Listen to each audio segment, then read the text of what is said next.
fun to get to drive cars you drove 30 years ago, 40 years ago. It's better than I thought it was. I thought it was going to be snowing.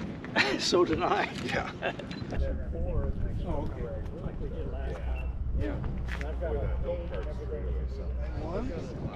You want me to try it? Oh, there it is.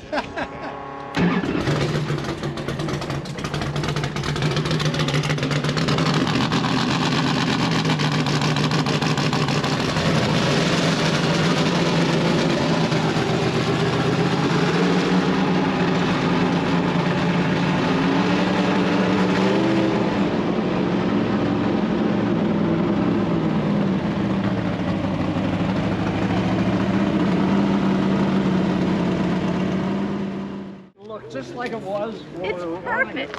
I remember I got to tell Randy Jaffe said I had to take a picture as soon as I got here. You know, you still have the record there. Yeah. For this car.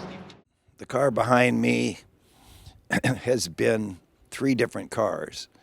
It started out as, no, 4. It started out as a 5,000 car. We did the body and made it a Can-Am car when that series was what you had to run. And the first series of first race of 1978, I totally demolished the car at Road Atlanta. So it's the same car, but it has a lot of different parts on it. A new chassis, a new tub. Some of the pieces were from the original. And we ran that for a couple years, and then Brad Frizzell built a car called the Frisbee because of his, that was his name. And I was part of the crew that built the car, and it's still a Lola, just like it was before, but the body work is unique, and it became a very good car, almost a dominant car. I remember when we were running, something happened. You said, you can't use a Wiseman. I said, that's the best. No, you got all pissed off because I thought they must have screwed you or something. Well, Chuck McConnell was a friend of ours, Sylvia and I, and he raced. He had a McLaren, and he'd been racing for quite a while. And the last Can-Am that I ran, there was a pileup, and I was involved in it. The car was damaged, not severely, but it was damaged. And the series, I didn't have any way of continuing, so I sold the car to Chuck, and I put it back together, sold it to Chuck, and he's had it ever since. And that was probably 83 or 4. He's racing vintage for years, and I think he said he's won over 100 races with it.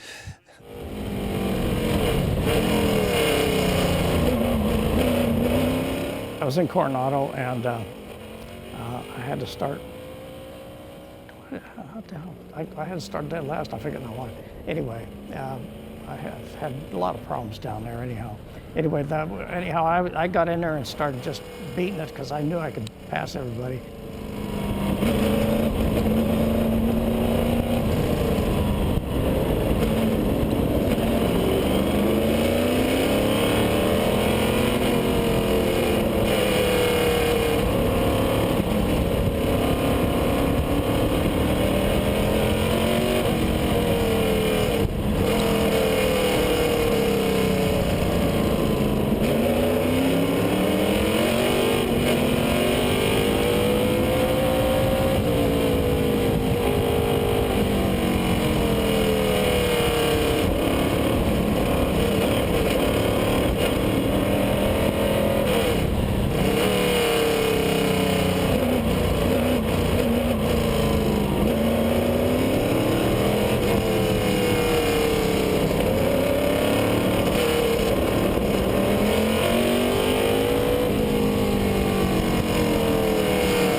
happened on that race is that on Saturday I was in line to go out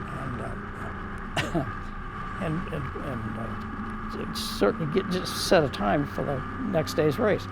So this gal, who I've known from SCCA for 1,000 years, comes over and wants to know where my arm restraints are. I said, I'm not wearing arm restraints in this car because I tried it a couple times and it got hooked on something. I don't want to lose control of this car. So she stands in front of the car while everybody goes out to qualify. Anyways, so we had to start dead last the next day. And that's what you see in that video. That's me passing everybody. But it actually, it turned out good because she helped create one of the best videos we have with it. It's fun to watch that thing and see what this car does to everybody else.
Well, I better look and see how you drive it.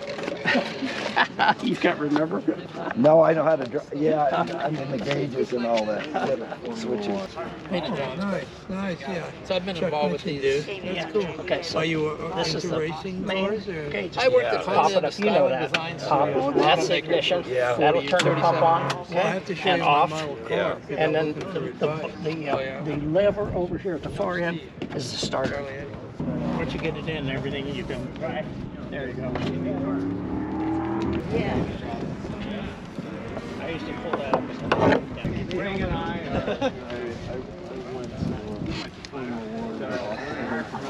I never raced with this helmet. It's too garish. It's Brett. Somebody gave it. Somebody gave it to It is flash. It matches the car, the helmet. Yeah, that's good. Those were his colors, but he always wore just a plain refrigerator helmet.